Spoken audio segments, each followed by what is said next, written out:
As Ahmed's speech came to an end, everyone's eyes filled with tears of joy. He was a strong believer with a lot of taqwa, so his words had a powerful effect on all those around him.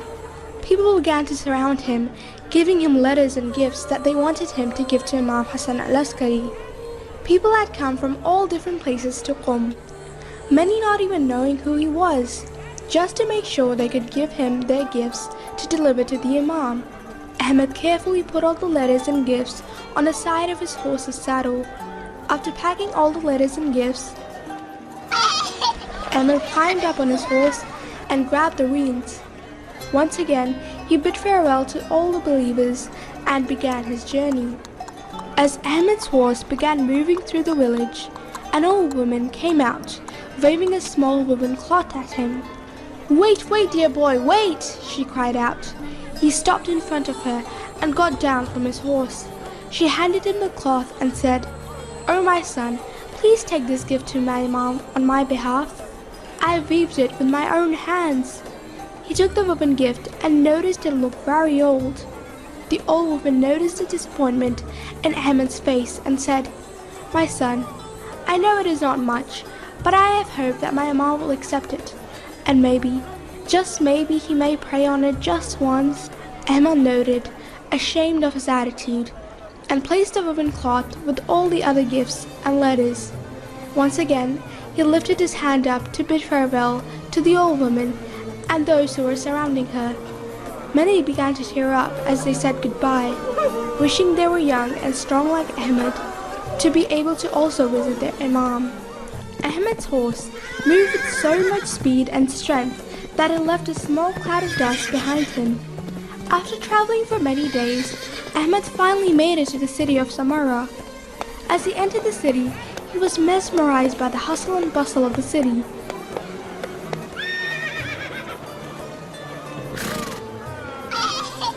There were many people coming and going in all directions. This was very different than the small and quiet city of Qom.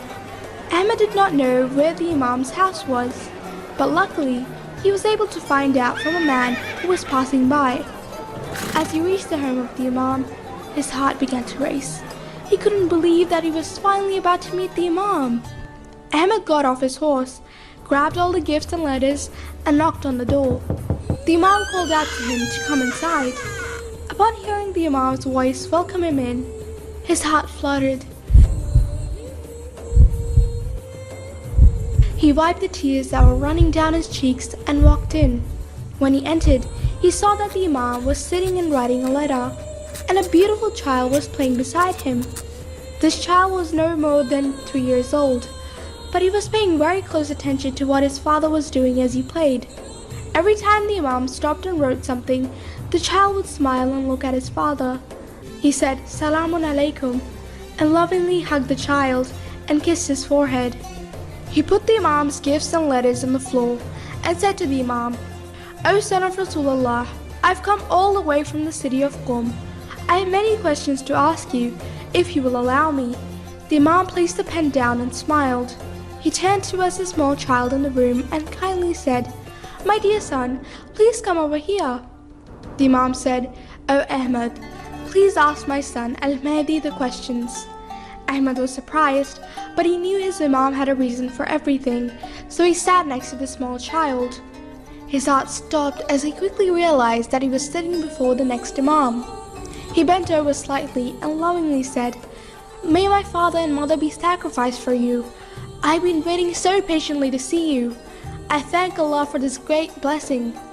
Ahmed gently placed the bags before the Imam and began taking out the gifts and letters, one by one. He said, "O Imam al-Askari, these are the gifts and letters that the people of Qom have sent to you." As Ahmed showed the gifts to Imam al-Askari, the young child asked, "Ahmed, do you not want to give the gift that the old woman gave you?" Ahmed was stunned. Did this young child also have knowledge of the unseen like his father? He quickly began looking through the items, but he couldn't find it. He suddenly felt very anxious and began to sweat. He apologized and said, Maybe her gift is still in the saddle of the horse. I will go and get it right now." He quickly rushed out the door and to his horse. He rummaged through his saddle, throwing things everywhere, but he could not find it. He looked through all his items, but there was no sign of the woman gift.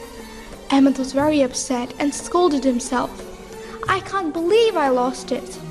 He walked back into the home of the imam, holding his head down in embarrassment, but then he saw an amazing sight. The younger Mahdi was standing on the woolen cloth and praying. Ahmed said, Subhanallah, as he suddenly realized that the old woman's dua had been answered by Allah. Her gift may have seemed worthless, but her pure intention made it the most valuable gift of them all.